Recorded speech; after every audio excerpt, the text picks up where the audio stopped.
Hello everyone, this is General Hand Grenade here. Welcome to my war room in Prince George, British Columbia. So we're getting to the end of my Global 40 101 series. This will probably be the last video. I think I've covered just about everything except for actually how to play the game. And so that's what we're going to get into now.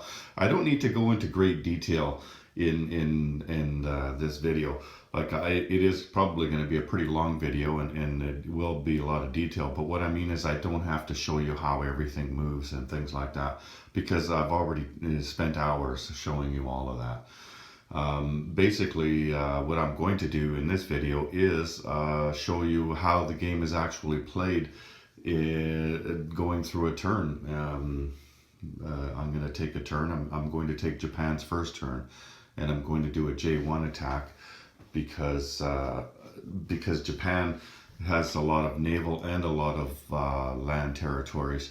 And when I say J1 attack, that refers to Japan's first turn. Like G1 would be Germany's first turn, UK2 would be the United Kingdom's second turn. So I'm going to do a J1 attack, which refers to an attack where the Japanese attack the Western Allies. So that's what I'm going to do, because I figure that would be the best way to show you as much as you need to know for the turn sequence. But before we get to the turn sequence, you see the dice that I have here. I thought I'd just, this would be a nice way to display it. This is the turn order that you go in. So Germany, you can see here, Germany goes first, and then Russia, and then Japan. And I'm not going to take Germany and Russia's turn here. Their two turns are not going to conflict with Japan's turn. I'm just going to take Japan's turn, and that's it. And then after Japan comes the USA, and then China, and then the United Kingdom, and that's both United Kingdom in Europe and in the Pacific. Their capital is Calcutta in India. And then there is Italy and Anzac and France. And so the turn sequence that I'm going to show you has all of each nation will do exactly what I'm telling you here, except some of it will be modified. If you're not at war, you're not going to be doing the combat movement or conducting combat. Or if you're France, then you're probably not going to be collecting money or placing units. And so it'll be modified. You'll be doing all of the actions in the turn sequence that you can do. So anyway, we're going to get to that. Before I do though, when you get the game, and it's actually two games that you get, and it's Europe 1940 and it's Pacific 1940. And what you're going to do is you're going to take those two boards and you're going to put them together. And you probably already know that. I only have one large map here, so it's not two boards. But anyway, you'll put them together to line up with each other. And then over here, West India, you're going to include West India with India, and that'll be on the Pacific side of the board. And then up there in Western Canada there's the Yukon Territory and there's British Columbia. Those will be included in the Europe economy. Then there's just a couple of changes you need to make to the setup. This is what you would set up normally for the Europe board, having two British infantry. So you're going to take away one British infantry, so we'll just take that guy off, and you're going to add two Anzac infantry. There, now you're finished setting up on the Europe side of the board.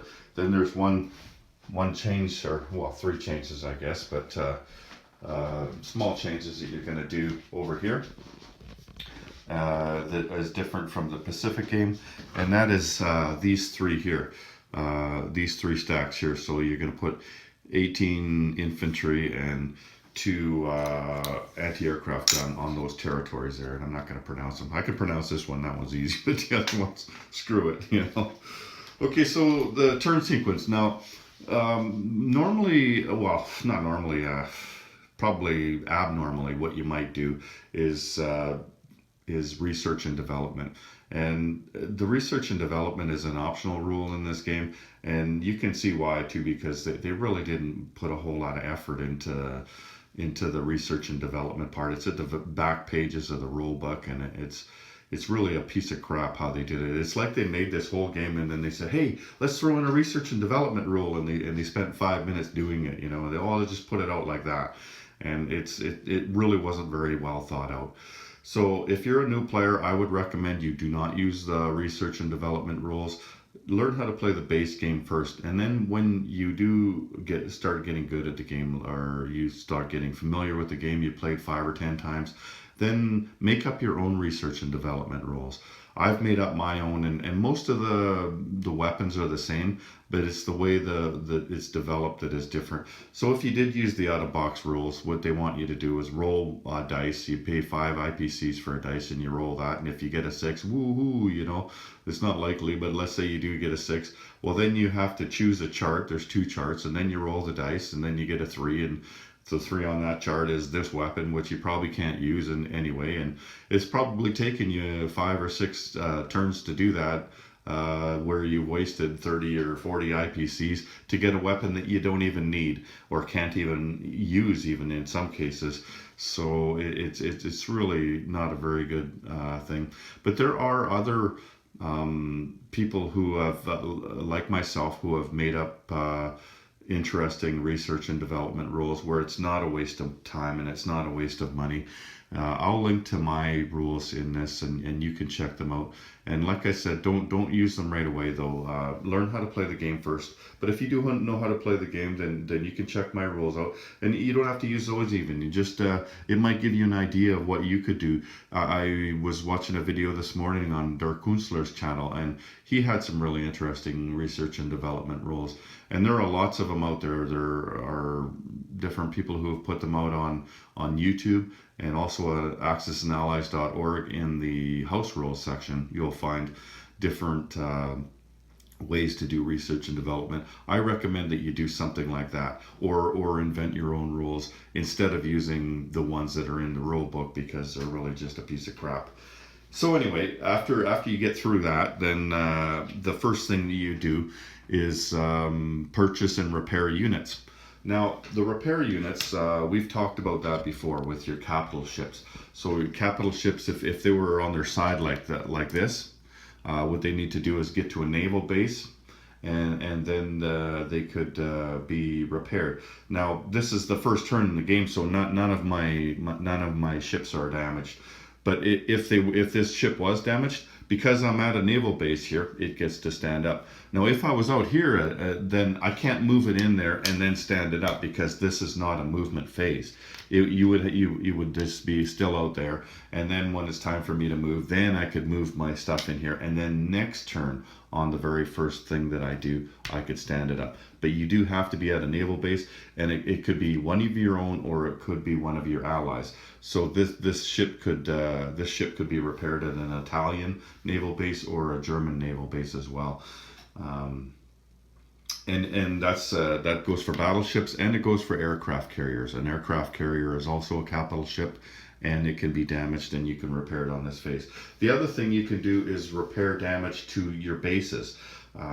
Your air bases and your naval bases can take it up to 6 points of damage to them through tactical bombing raids.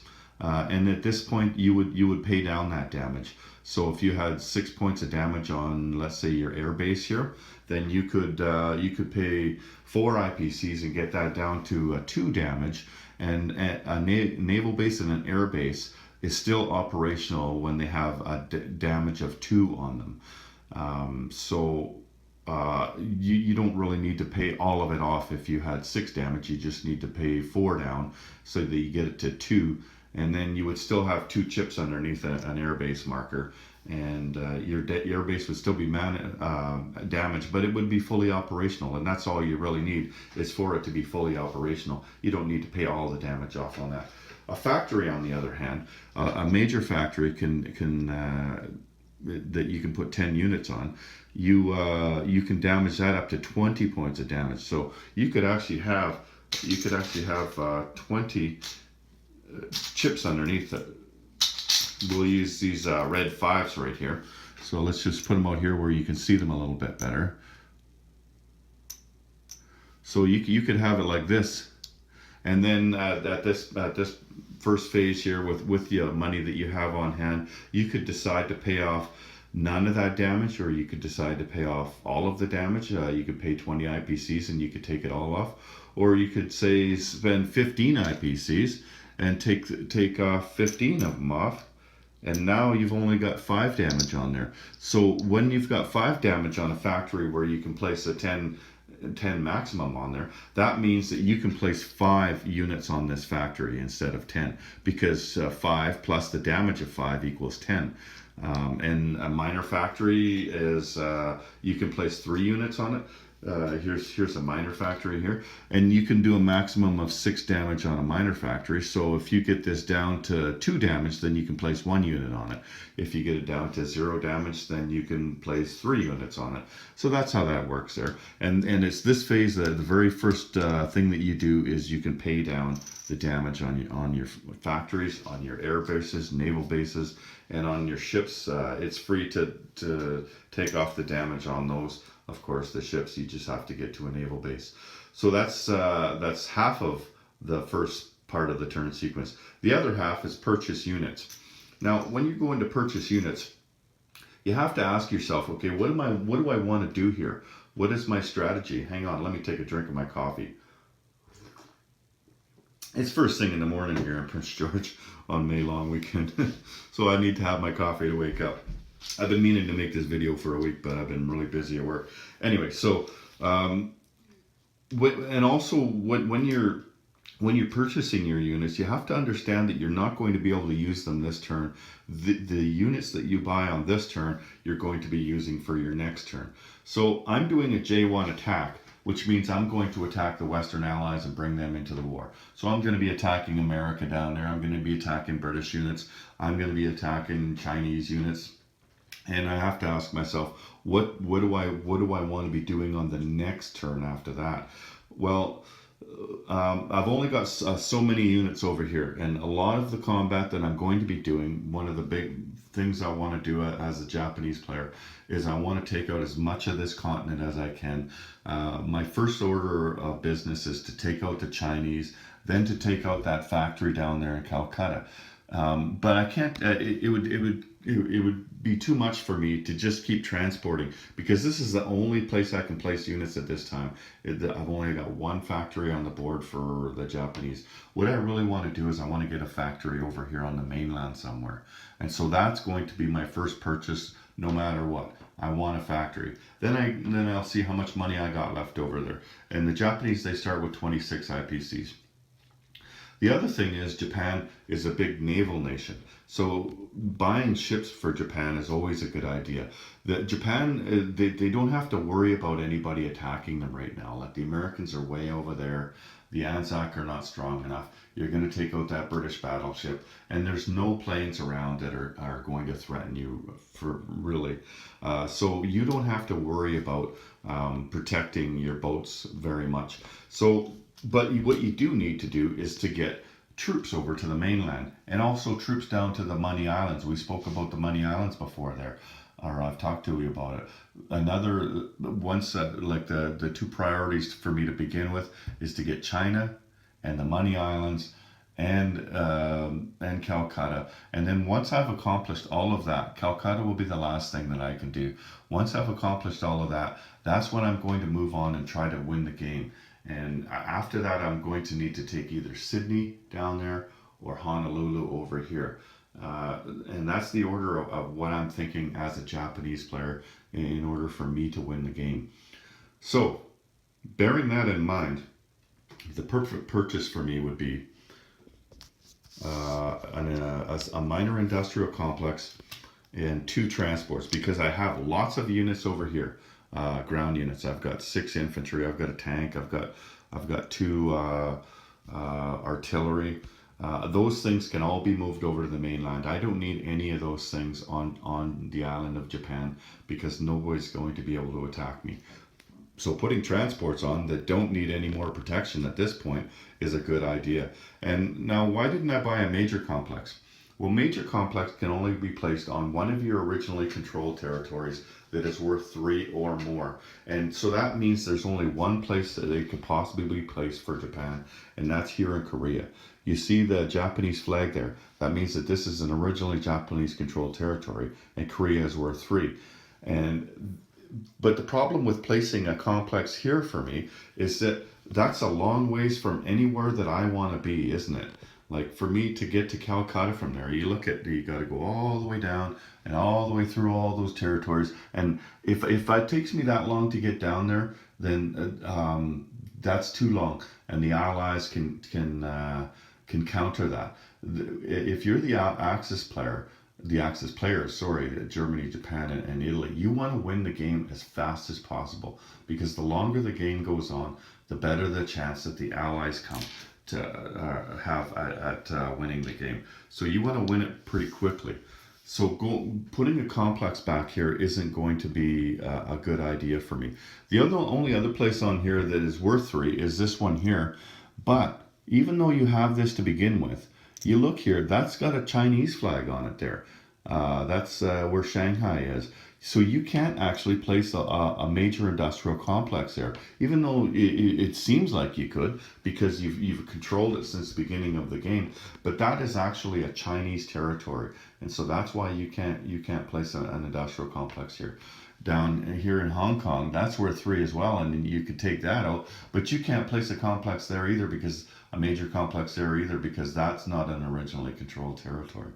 The other thing about placing complexes is that you have to own the territory for at least 1 turn before you can place a complex there. So if I'm going to place a complex, it is going to have to be in either this territory or this territory, like one of these two, because this is worth 3 and this is worth 2, and a minor industrial complex can be placed on something worth 2. I can't just take out this territory here, or even French Indochina, and place a complex, because I don't own them right now. I could take them out this turn and then place one next turn, but I can't place them there this turn. And so bearing that in mind, I've bought my complex. I'm going to want to get it as close to Calcutta as possible. That means I'm going to be placing it here.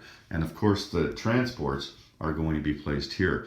That's the only place I can place them, because that's the only place I have a complex to begin with.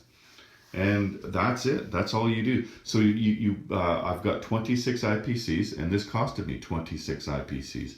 This is 12, and these two are 7 each, so that's 14 and 12 is 26. So that's the perfect amount of money that I have. Now, my goal is to take as much money as I can, as fast as I can, so that I can purchase more and they can purchase less. That's the way it works.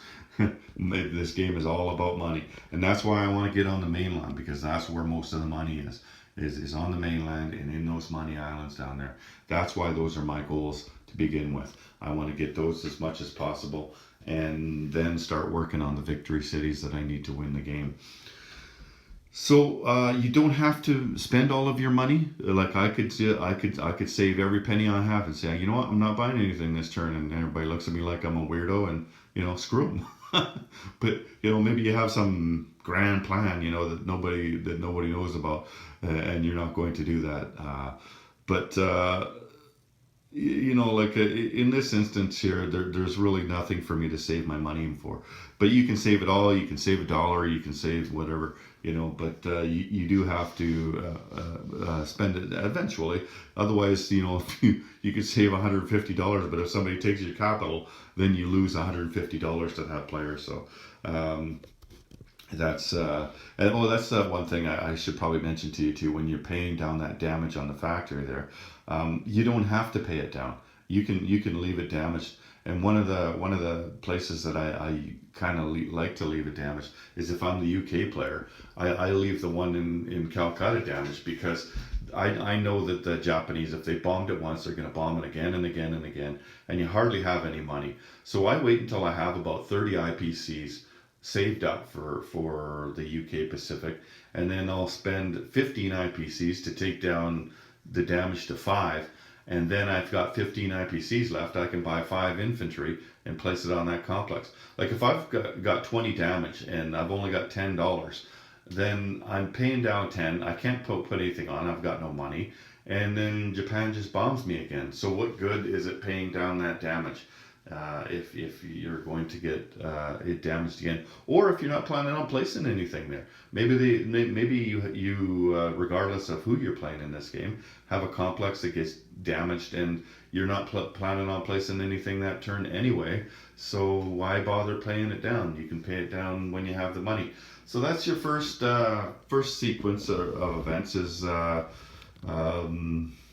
purchase and repair units, and we'll move into the next sequence in a minute. I'll just get ready for it. Okay, so the second thing that we do is combat movement in the turn sequence. And combat movement is only going to be done by powers that are at war. And so Japan is at war with China, and they are declaring war against the Western allies. So they're going to be declaring war here against the Americans, and they're going to be declaring war against the British. And remember, when you declare war against the British, then you're also at war against Anzac. So by doing this move here, basically everybody's going to be at war that wants to be at war, except Russia. This does not bring Russia into the war against Germany. That would be a separate action. But with the Japanese attacking the Americans, then the Americans cannot now declare war on Germany on their first turn. You would not want to do this J1 attack if you were planning on doing a sea lion attack. If Germany was going to attack London, this probably wouldn't be a good idea, because you bring the Americans into the war too early, and then they can help to thwart that sea lion attack, or at the very least be in a good position to take London back right away after Germany takes it. So Germany would spend an awful lot of resources taking London, and then they would lose it right away. So really you didn't accomplish a whole lot. I guess you did a little bit, but I mean, it's not something that is definitely going to win you the game doing that. But this kind of attack is not a bad attack, though. J1 attack. It's just you have to understand that you're probably not going to be able to take London right away if that was your choice. So you kind of have to talk about it with the German player before the game starts. What do you guys want to do? You know, do you want to go after London, or do you want to go for a J1 attack? And your other options too, but I'm not going to get into them all. Right now we're doing the combat moves. So when you're doing combat moves, that's just the moves that you're doing to get into combat, to attack somebody. This is not like here, let's just see right here. This is not this guy moving over here because you own this and then you own this. That's not a combat move here. That's a non-combat move. A combat move is when you're moving into a place that you don't already own. Your enemy owns it. And so what I've done, it's an idea that I got first from Young Grasshopper, and also Sireblood uses it too. You see these things here, these are Japanese roundels. What I've done is I've put them upside down, and it's such a good idea to do that because it reminds you of what you need to do during a turn. These are all the nations that I'm going to attack. Or all the territories that I'm going to attack, and I've placed those upside down, so it kind of reminds me, oh, I forgot this one, so then you move stuff into this one too. Now with this particular attack, what I want to do is I want to start with the furthest away from Japan, because there's only a certain amount of things that are going to reach all the way down here, right? There's lots of stuff that can reach these things, and lots that can reach this, but not many things that can reach this. Now with the battleship, he defends it for, and it takes two to kill him. And so what I really want to do is get him out in the first turn. I understand that he's probably going to take one unit off me, but I want to take as much as I can in there against him, because I want to take him out on the first turn. So this is the only warship that can reach him is that cruiser. But I've also got a couple of bombers up there on Japan. So let's just go ahead and grab those. Now that's one into the water, 2, 3, 4, 5. So it's taken 5 to get down here. Now when you're flying planes on your combat move, the one thing that you really want to take a look at is, where am I going to land these if I do this move? Now I can go 2 more spaces because that's an air base where they left from. So I could land them here in Siam. That's maybe not a very good idea because I know one of my guys is going to move over here. I might as well just move them now. And so if I land the bombers here and they only defend it one, and this guy defends it two, well, the British have got some boats over here. Normally I wouldn't take them over here as the British player, but if there's 2 bombers there, then I'm taking those out for sure. And you know, they've got planes here and stuff. You're definitely going to go after bombers. What you want to do is find a spot to land them that you know you're going to put a bunch of units in. For me, that space is going to be here. I know that right here is where I'm going to place a lot of fighters at the end of my attack, and I'm going to place these 2 bombers. So they've got 5, 6, 7. I know I can land them there. So this is where they're going. I've got one more thing that can reach there, and that's this fighter here. 1, 2, 3. And at the very least, I could land him here, but I know I'm going to put an aircraft carrier here. I could also land him there. I know I can do that attack. Okay, so the other one is Borneo. Now the only thing I can reach Borneo with is this transport here. So I'm going to go 1, 2, and I'm going to bring this guy down here. So that's Borneo. I've taken Borneo, and I've also taken this one because this guy walked over here and took it. Okay. When you take something over, then you flip over that pie. You see how that works. But why did I take Borneo? See, I could have. I could have taken Celebes as instead, or you know, like there's all of these islands. Why Borneo? Well, these 3 islands here are Dutch-controlled territory, and they're worth 4 and 4 and 3. And yeah, you get that amount of money. Let's say you take Java instead of Borneo. Well, you've taken four IPCs, just like you would have taken in Borneo. But the difference is that nobody is losing 4 IPCs because the Dutch don't actually have an economy. They don't actually collect any money. So you didn't hurt the Allies at all by taking that. Before, like if Anzac did own that and you took it, well then you've taken 4 from Anzac. But Anzac doesn't own that. But this one here, Borneo, the UK Pacific owns this. Calcutta up there, that they own this one. So you've taken 4 IPCs and they've lost 4 IPCs. So that's a difference of 8 IPCs. This would be a difference of 4 IPCs because you've taken it and they haven't lost anything. This is 4 plus 4 is 8. And that's why I want to take Borneo. That and the fact that it's a little closer to home and this transport is not going to be supported by anyone. Probably, like I might... I don't think I can reach that space with anyone. So that transport is going to be there on its own. It's better to be there than over here, because if somebody does make the trip to come up here and take them out, then I know it's going to be easier for me to counterattack them because they're closer to where my stuff is. My stuff is all going to be in here when I'm done, right? So this would be an easier place for me to attack next turn. So you got to be thinking about these things. These little subtle little things. And so this is a pretty good attack for me here. This I should be able to get this on the first turn, this battleship, because I've got 1, 2 at 3 and 2 at 4. Now hopefully I can get it. I want 2 hits on that battleship on the first turn. And that's why I've done so much there, and that's why I've taken Borneo like that. And I've taken this now. Now let's go over here. Now to take the Philippine Islands here, I need to take out these boats first. So I need to do 2 attacks, really. I need to attack the boats, and if that's successful, then I attack the land. But I need to show all that at once, if you remember the naval video. So what are we going to do here? Now, we're going to take these planes here, and let's see. They will go 1, 2, let's go 3 against the land with these, and then they can land on this carrier here. Now this destroyer here we're going to take against the boats. Let's bring down a battleship from Japan. This has gone 3 spaces. I brought it from Sea Zone 6 up there in Japan. So let's bring down the battleship against these, and let's also bring a sub down from Japan against these. Now we have a destroyer, so that negates their first strike with a sub. And that's probably all we need against those boats. But you know what? I do want to bring a carrier down and put it here. So what we could do, I'm going to bring down two fighter, or a fighter, and I'm going to bring these two down here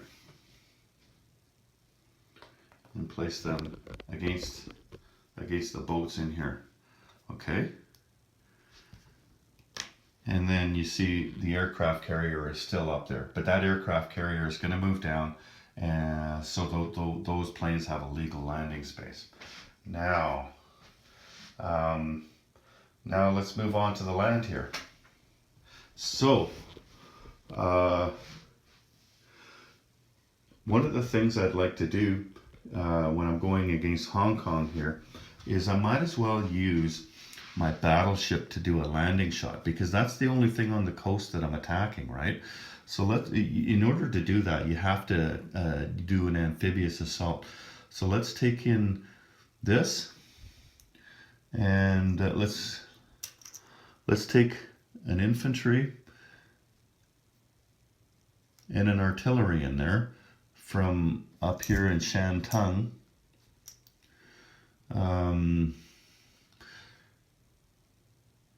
We also have a cruiser up in Japan. We can use that as well, because we brought 2 units in.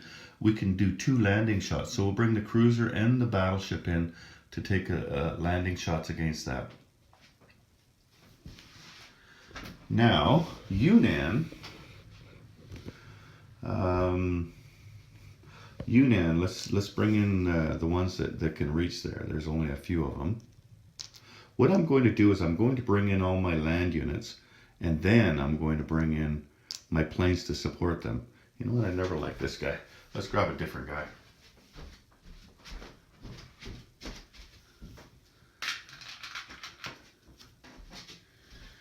This guy stands up better.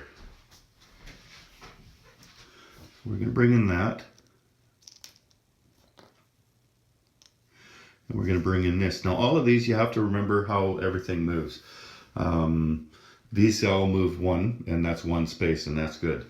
We did the amphibious assault here, and we can do an infantry and something else, and that's what we've done there. So now we've only got 1 transport left, because we started with 3. We've used 1 down here, we've used 1 here, and we're going to need to use 1 in the Philippines. So we're going to bring down the transport from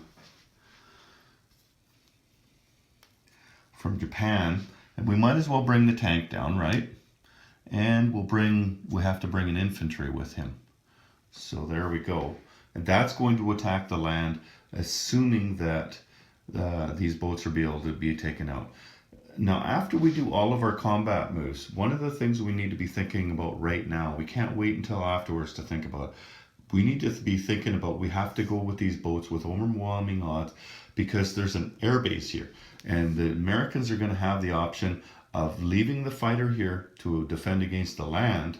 There's an infantry, tank, and 2 planes coming in there. Or he can scramble out here. Now, if let's say I didn't take the battleship, I might scramble into this, because then I've got 3 units against his 4 units, and that's a pretty good defense.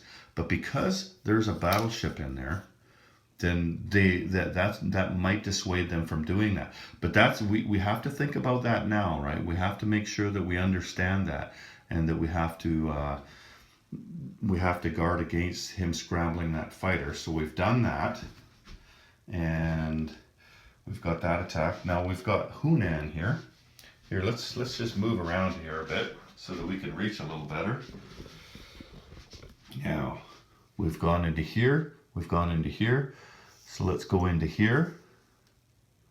And then we've got 2 empty spaces here, so we can just walk in there. This there was 2 guys that the 3rd guy went down over here, so we'll go there.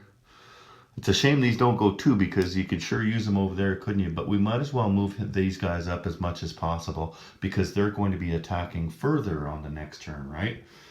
Now, what else do we have here? We don't have any more transports to move guys, and we're not going to attack Russia. We're going to ignore Russia as long as they ignore us.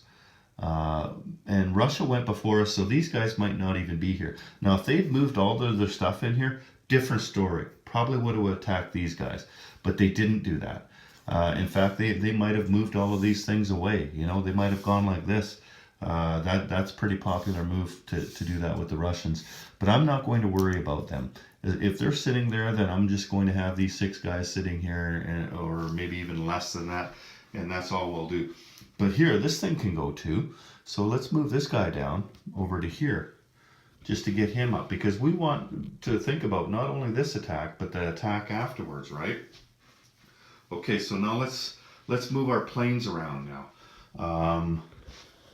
We've got 2 planes here, and we're going to want to go as far as possible, right? And remember, we're going to try to land right here. So we got 1, 2, 3. That's going to work out good for us, because then we can land there to protect those bombers. What do we got? We got a fighter here. We can go 1, 2, 3, 4. That's not going to work, because that's not an air base, is it? Right there on Okinawa. We could go 1, 2, 3. We can go in there with this one. And then we can land there as well. And what else do we have here? I don't think these other planes are going to be able to reach. Oh yeah, these planes can reach down here. So these planes up here, if they go 3 spaces, they can reach this one here. So we might as well bring them into the fight, because they're not doing anything else, right? So let's bring those into the fight, and then we can land those on Kwangsi as well. So we're really going with overwhelming odds into there. And it looks like we've got everybody covered. So now let's just take another look and see, and just to make sure that we've done everything we want to do. Now those ones up top there, those are easy enough. They get taken out automatically. Is this enough? That's more than enough to attack here.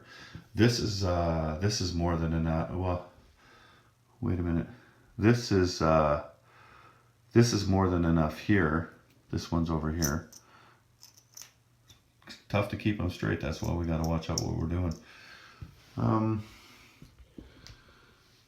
then Yunnan looks like a pretty dicey attack there, doesn't it? Let's just take a look at something here. Yeah. So let me see something here. Remember we had a fighter on Formosa here? We went 1, 2, 3, 4. That's not going to work either. If Formosa had an air base, we could attack it with that. 1, 2, 3, 4, 5, 6. One of the other things we can do is, instead of putting both bombers down here, we could put one bomber into Yunnan here. That would be 6 spaces, and then landing here would be 7. But then we're going to get more. We might not see, like, you look at this here, and then you got 2 at 3 and 1 at 4, and you want to get 2 hits on the first shot. So I don't know about that. You know what? I'm gonna keep it like this, and I'm gonna keep it like that. And I think we've done everything here. So that is combat moves. Like, you move everything as many things as you want to all the places you want. There's nothing else I want to attack, and so you say, okay, my combat move is over. Technically, before you do your combat move, you're supposed to declare war on anybody that you want to declare war on, as long as it's permitted in the rules. And Japan can declare war on anybody at any time. But you know what? I kind of think that's kind of a moot point. Like, if I go down here and attack this guy, I'm pretty sure the Americans know we're at war, you know. To tell the guy I'm declaring war on you, you know, that's I guess you could. I mean, that's what it says to do in the rules, but I'm sure he can figure it out. Same with the British here, you know. I'm attacking their battleship like this. I'm pretty sure they know that we're at war. But if I'm doing it properly, then at this stage here, I would say, okay, I'm declaring war on the Americans and the British and Anzac, and that's the way it goes. Japan or China is already at war with these guys. So let's flip this over and flip this over, because we get those automatically, remember? Okay, so now combat. Combat, let me just grab my dice here. There's you're supposed to do combat in order. So there's three things that you go in order for. The first one is strategic bombing raids, and we're not doing any strategic bombing raids, strategic and tactical bombing raids. So we're not going to do any of those, right? And then the second thing is amphibious assaults, and then the third thing is general combat. Now we do have two amphibious assaults here. We've got the one in Hong Kong there, and we've got the one over here in the Philippines. So we can do those assaults. So let's start with the one in Hong Kong here. We have got, at this point too, this is when the Americans would decide whether or not they want to scramble that fighter. And let's just say the American player says, no, we don't want to scramble the fighter. There's too much out here to go against. I'd rather take my chances against these 4 units than against these boats and planes out here. So that's what the Americans are going to do. They're not going to scramble. And there's no other opportunities here to scramble. In fact, that's the only fighter that we're attacking in all of these attacks here. So now the Japanese player, let's just move this up here. They have got, up here, they've got 1 destroyer, so that's 3 or less. Okay, that's a hit. And they've got a battleship at 4 or less, and they missed that one. So the British player will lose 1 infantry. Now remember I showed you when we did the combat, we put them all on the battle board. There's only 2 British units here. We don't really need to do that, right? So we know, okay, this one still gets his shot back. So the British player has 2 shots. I'm not going to bother going around and looking for all the dice. So they got 2 at 2 or less. And there's 1 hit and 1 miss. So we're going to lose the cheapest unit, right? We're going to lose this one here. And then we've captured this territory. Well, we haven't. Sorry, you know what? I did something wrong there. That doesn't happen. This guy loses this, okay? So then we do the land units. We have an infantry. Sorry about that, guys. We have an infantry, and we have an artillery. So remember, when we have an infantry and an artillery, that makes the infantry attack at 2 instead of 1, plus the artillery attacks at 2. So that's 2 at 2 or less, and those are 2 6s, and that's not going to get it done. And we have a fighter there as well, and he's at 3 or less. Okay, there. Now I've got both of them, and now they've got 2 at 2 on defense. And look at that. Lucky for them, they got 2 hits. So what happens there is, look at this. We got to lose the infantry. Now we have a choice to lose this or this. If we lose this, then we don't get this territory here, because you can't conquer a territory with an airplane. But if we decide to lose the fighter instead, then we can conquer that territory. But the problem with that is this is worth 10 and this is only worth 4. So definitely we're gonna not take the territory. We're gonna lose this, and we're gonna take this off. So we didn't actually conquer Hong Kong. We took these units off. So those guys are out of the game now. So that's not so good. And now the next amphibious assault we're going to do, we have to take out the boats first. So the subs wouldn't, we check and see if we can do sneak attacks with the subs. Oops, sorry about that, guys. And we can't do sneak attacks with the subs because there's a destroyer on each side. So that negates sneak attacks with the subs, or surprise attacks. You can call them sneak attacks or surprise attacks, they both work. So we're just going to roll normally. So we've got, the Japanese have 2 at 2, because destroyers and subs attack at 2. So I'm going to roll 2 at 2. Let's just bring this back here. And that's a 1, so that's a hit. And we have a fighter, a tactical bomber, and battleship. So the tactical bomber gets to attack at a 4 when he's combined with a plane or with a fighter, right? So we'll roll the plane at 3, the fighter, and he missed. And we've got a tactical bomber and a battleship at 4. And there's the second hit we needed. We've actually got one more hit than needed. So that means that these two things are both gone, but they get to roll back. So that's 1 at 1 and 1 at 2. And if the sub hits, it's got to take a boat off. So that's 1 at 1, miss. And that's 1 at 2, that's a miss as well. So they didn't actually take anybody off. Now, if they would have hit 1, what I would have done was I would have taken a hit on the battleship, because this is also a naval base. So at the beginning of my next turn, he would have been repaired automatically anyway by being at that naval base, right?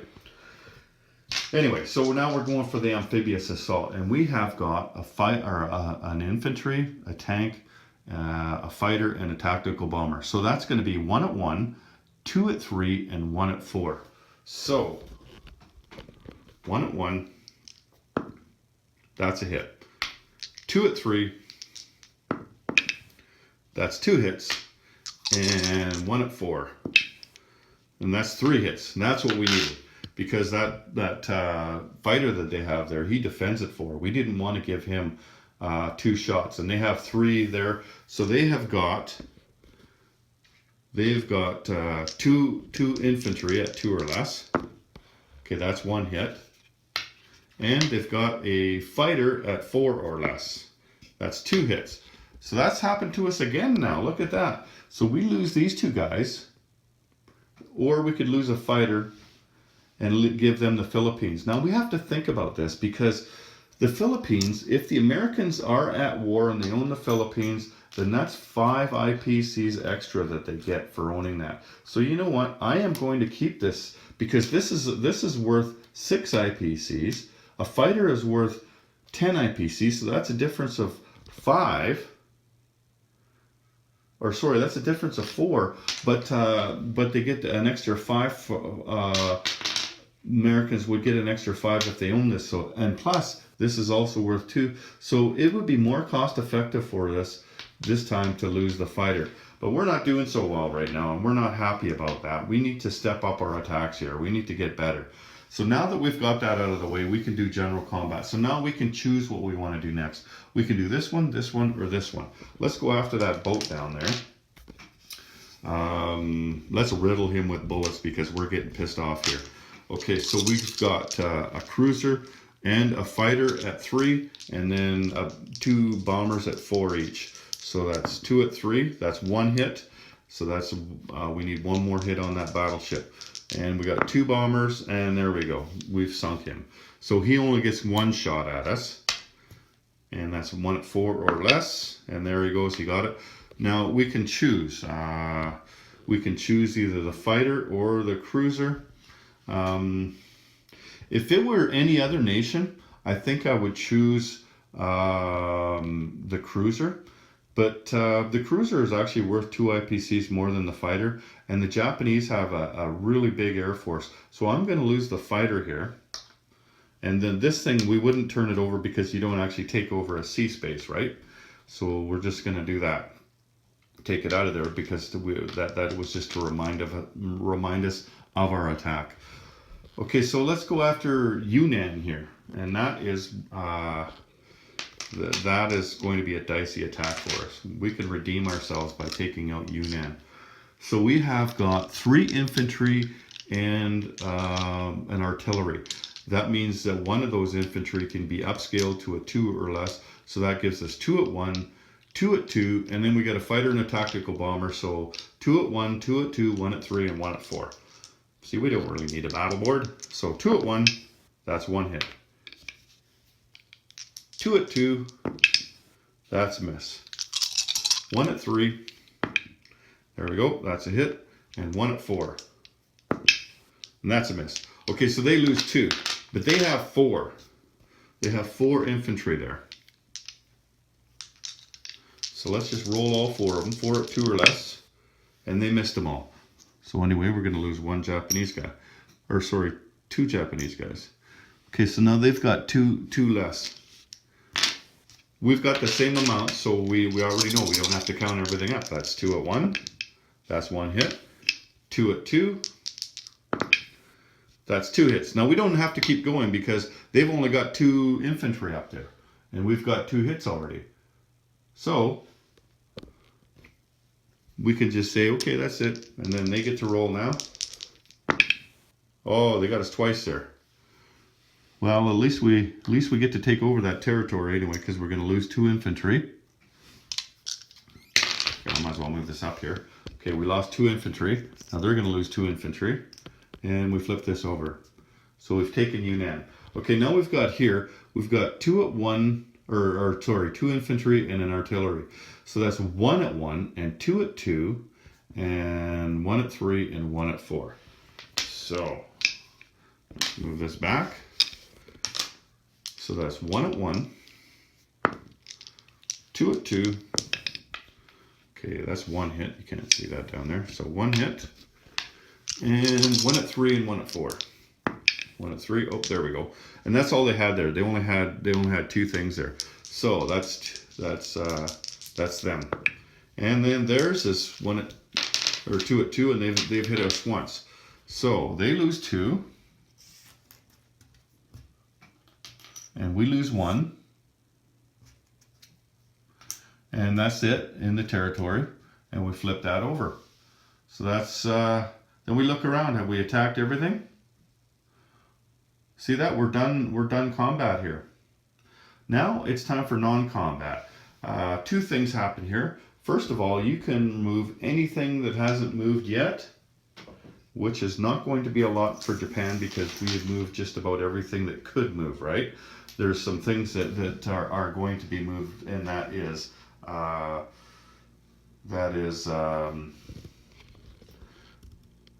the boats. But the units on the ground over there, they're not going to be able to move. We can move those ground units up there, and we'll probably do that. So, but one of the things that we need to remember to do is units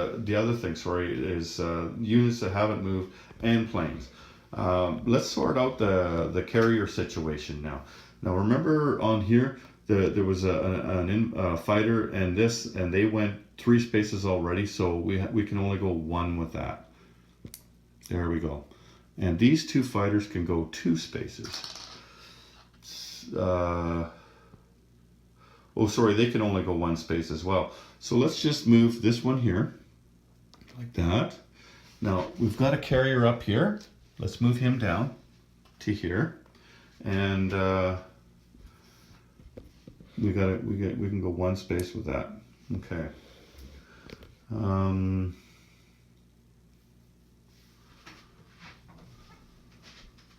What else can we do here? Let's cash in one of these chips here. So what we can do here, because this carrier is not filled up here, let's bring one of these down. 1, 2, 3, 4. So we're going to land that fighter there. It's not often you see the Japanese lose 2 fighters on the first turn. Okay, so now these things, remember where we're going to put them there on Kiangsi. And these things as well, we already know that we can land them there because we've already counted all those spaces up. And these things have to land there as well. So all these planes, and we're not worried about somebody coming in and taking all those planes because nobody can reach them. You know, like there's this plane here can reach them. Do you think that plane's going to go in there and attack all those guys? That would be suicide. Now all of these things here have moved.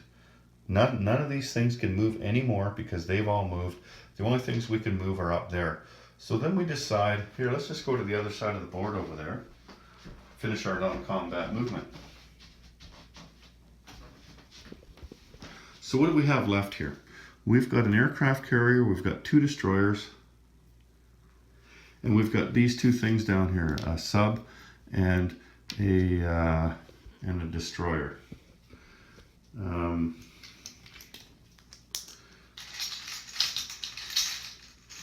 This 5 chip here is actually an infantry. Remember, I took that infantry off. So let's just put 4 chips on and an infantry. So these things can also move. Now we have to decide, you know, what are the Russians' intentions? Are they going to come down there? I'm going to move this thing up. Remember, they can only go one space, right? And I don't think I'm going to need 5 infantry or 6 infantry up there to defend against Russia, because if they want to come and attack me, then that's fine. They can. I can get them back really easily. So there's 5 infantry there. Let's take this one off. And let's move 2 of them down. Actually, let's move all of them down and move these ones up here. And leave one behind. There, that's what we're going to do. Because these guys can also move one space. Now we have a fighter here. Let's get him down to where we can use him.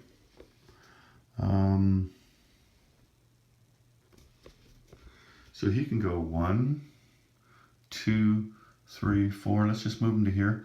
Let's move one of these down there too. Tactical bomber. I'll just grab another one out of the box here. And he can go 5. So I can count it up, but I know he can reach there. But 2, 3, 4. Yeah, there we go.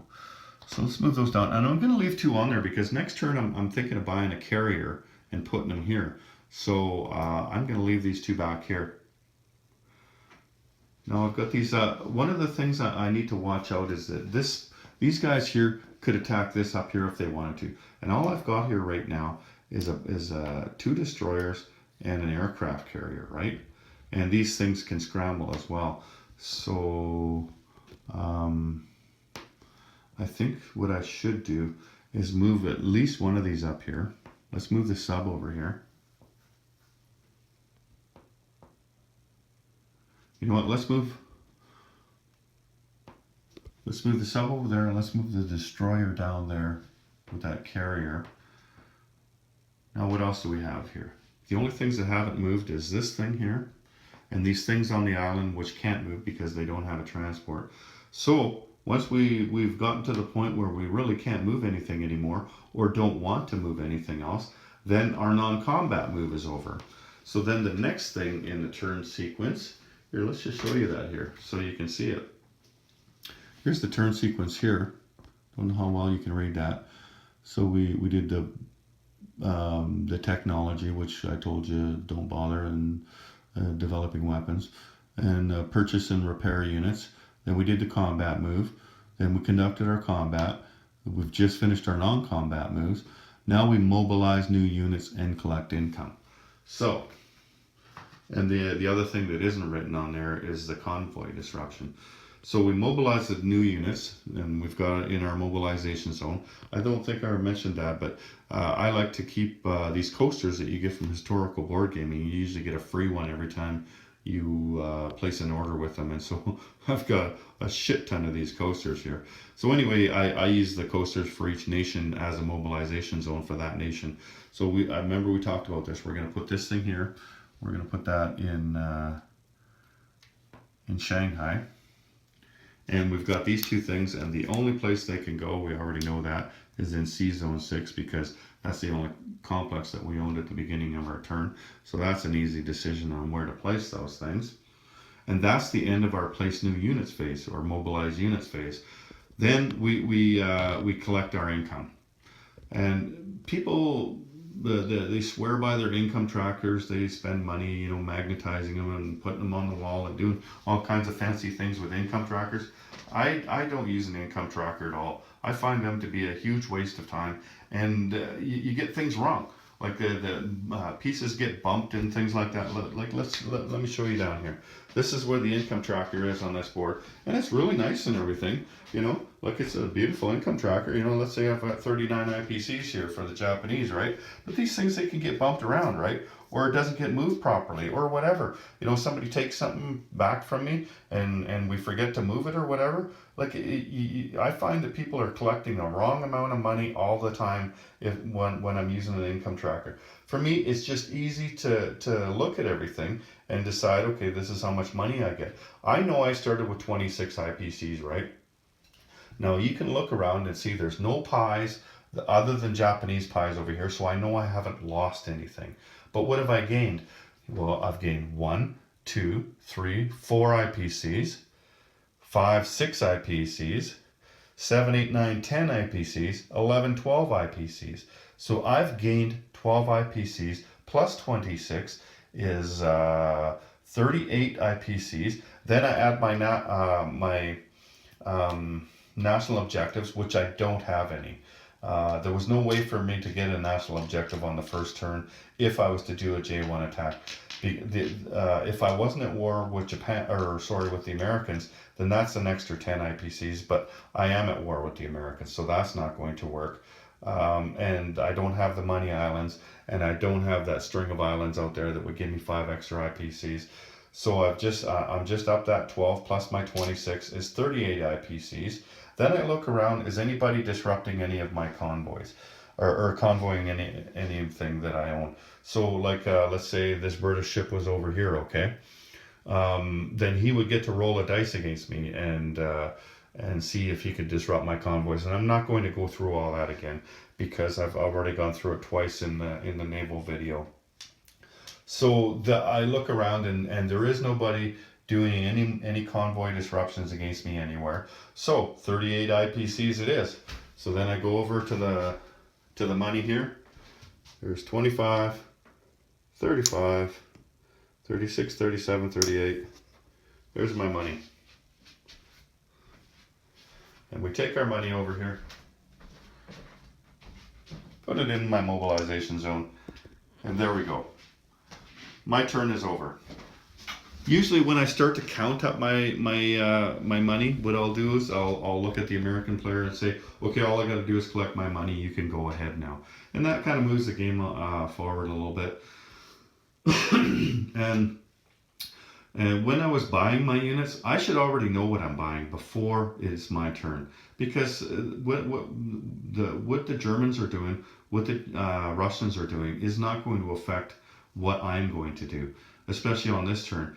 At the very least, I should know what I'm purchasing when my turn starts.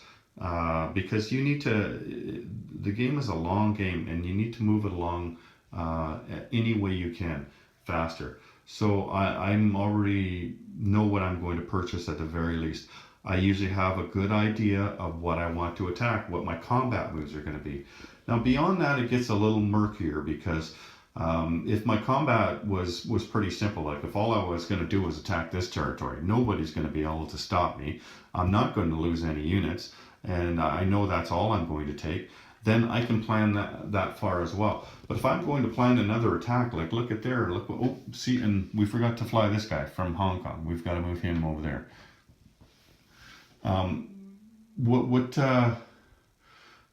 I thought I was going to have Hong Kong, right? But it didn't work out that way. But it could be something even more so, like over here. Like I might have lost everything here. Then maybe it's not a good idea to place all of my planes here. You know what I mean? You have to take a look at what's going to happen down the road or what's likely to happen, and you might be able to plan that, but you have to have a contingency. Okay, well, if the attacks don't go well, then I'm not going to be able to move my things there. But you should know for sure what you're purchasing and for the most part what you're attacking, even if you don't have it worked down to every last little infantry or whatever. When I started this, even though I had time to prepare for this video and everything, I didn't know exactly where I was going to move. I knew what I was going to attack, and I knew basically who I was going to use, but I didn't know exactly. Like I was still debating whether to take that fighter down against the battleship or not. You know, so but try to take as much of your move in your mind as you can. And also, like you could even purchase it. Like when I was doing my purchasing there, you can place them on there if you want. If it's not going to affect anybody else, what Russia does they're not going to do anything different because they saw me purchase an industrial complex and two transports. Like, that's not going to say, oh, geez, they're buying two transports, I better buy this. It might, depending on what nation you're playing, it definitely might make a difference. So you don't necessarily want to show what you're going to purchase, but you can show what you're going to purchase if it's not going to make any difference. But even if you don't show what you're going to purchase, you can still think about it in your mind, and you can break up your money too. Like, okay, let me see, I'm going to buy an infantry. I'm going to buy a fighter with that. And with this, and you can spread your money out. You can cash this 25 chip in for something else, and you can spread it out and just think about what you're going to buy without placing the units on top, so nobody knows what you're going to do. But you've got lots of time. Like, one of these turns can take an hour or more, especially in the beginning of the game. So you've got lots of time to think about what you're going to purchase and everything. So when your turn comes along, say, bang, this is what I'm buying. One industrial complex and two transports. There's no need to sit there and think about it for 15 more minutes now that it's your turn. You should already have that in mind when you're doing it. Anyway, so that would be the end of your turn. And everybody would take a turn that looks much like that. You purchase your stuff or repair your units. Then you do your combat moves, and then you'll conduct your combat. And it could be, even if you're a nation at war, it could be that you don't have any combat that turn. There just isn't an opportunity for you without putting yourself in jeopardy. So you just basically, you're purchasing your units and you're doing non-combat, and then you're placing your units and collecting your money. I mean, it could be that simple. But the reason I chose this J1 attack is because there's a lot of attacks there. And there was a lot that I could show you. I could show you amphibious assaults. It's a shame I couldn't show you a strategic bombing raid, but I've already showed you how to do that. And if you were going to do that, then you would do that. That would be the first attack that you did. But it doesn't matter, though. I wanted to show you naval combats and amphibious assaults and general combat, just to start off with. So then when my turn comes around next time, I've got 38 IPCs. Now I'm going to be thinking, okay, like as the game's going on and everybody's doing whatever they're doing, I'm going to be watching the Pacific here to see what's going on. How much did the Americans purchase? What is Calcutta doing? Doesn't really matter too much about Anzac at this point in the game, because they're really not going to be a threat to me. One thing I want to make sure that I'm going to do is keep my boats grouped for the most part, so that they would provide a good cover for each other. I want to take those money islands down there. I've got 3 transports in play down there. So I can take all 3 of those money islands on the next turn if I really want to. The question is, do I want to? And I don't know right now, because I'm going to need to see where Anzac is, where the Americans are, where the British are. I don't necessarily want to just put a transport over in Sumatra, because taking Sumatra and losing a transport by doing that is not cost effective. The transport's worth 7 and Sumatra's only worth 4. So I want to make sure that I'm doing it right. I'm definitely just going to keep going into China. I mean, that's an easy one to think about. And I'm probably going to place another complex. I was hoping to place it there in Hong Kong, but I won't be placing it there. So I know I'm going to take that next turn. But I can place it down here. I can definitely place my complex down in French Indochina. Just got to make sure, though, that I've got enough units that and make sure that the British can't come down and take it. The Chinese are probably going to take Yunnan back so that they can get the Burma Road. So I'm thinking about I need to take that back. But when I'm spending my IPCs, I'm thinking about what's going to happen on the third turn, right? Because what I buy now is not for the second turn; it's for the third turn. And you'll just keep doing that, no matter which nation you're playing. You're just going to keep purchasing for the next turn and not the turn that you're playing. Or to shore up your defense, you're buying stuff now because somebody's going to attack you next. And so you're purchasing to place on your complex because you know they want to attack that complex. Anyway, that's about it as far as the turn sequence. So, about the only thing I haven't talked to you about, and I was waiting till the end, is how do you win this damn game? Well, there's if you're using the out-of-box rules, and when I say out-of-box rules, I mean the rules that are in the rule book. There are two ways to win it if you're the Axis. You can get 8 victory cities on this side of the board, on the Europe side of the board. So you see these little red cities, and that includes the cities that you already have. You need to get 8 of these victory cities. So like here's 3 in Russia here, that's 3, 4, 5, 6, 7 down there, and 8. So if you got Egypt and all these Russian cities here, then you would win the game as the Axis player. You need to get those 8 cities, and let's say the last thing you did was take this city here. That was the 8th one, and it was the Germans that took it. Well, then you have to wait until Germany's turn comes around again, and that's one whole round of play. And if you still have all 8 victory cities, and you have at least Berlin or Tokyo or Rome, and you would if that was the case, if you'd taken 8 victory cities, you would probably still have Berlin and Rome.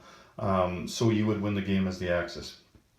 Or you could take 6 victory cities on this side of the board. So 8 on the Europe side of the board, or 6 on this side of the board. And the reason it's less is because there are fewer cities over here that you can take. So the 4 easy ones would be Tokyo and Hong Kong. You've already got those 2. Then you're going to take, or sorry, this is Shanghai. And Hong Kong, that should have been an easy one, and it's going to be an easy one next turn. Manila, that's 4 right there. Then you just need to take 2 more. So if you took Calcutta, then you would just need Sydney or Honolulu. Or forget about Calcutta and just take both of those ones. That, and then hold them all for 1 round of play. That would win you the game. And that's how the Axis wins the game. For the Allies, big difference. It has nothing to do with victory cities. It has to do with capitals. So you would have to take Japan, and you would have to take Germany. So where Berlin is right here, you'd have to take Berlin, and you would have to take Rome. And then you would have to hold those for 1 complete round of play. So let's say the last thing you did was take Japan. Okay, so you take Japan, and then you have to wait. Let's say the Americans took Japan, so you wait until the Americans' turn comes around again, and then if you still have Japan, then you would win. But you're not going to have to wait that long. Like if you had all 3 of those capitals, there's no way they're placing any units on there. There's no way that they're coming back from that. So you might as well, like most of these games end with somebody surrendering, if it's an Allied victory. I don't even think I've ever heard of a game where somebody's actually had to go and conquer all 3 capitals. Like that could take you 2 days to do that, because all the Japanese would do is just pile 150 infantry on Japan, and it would take you forever to get as many transports over there as you need to whittle them down, right? It's a little different for the Axis.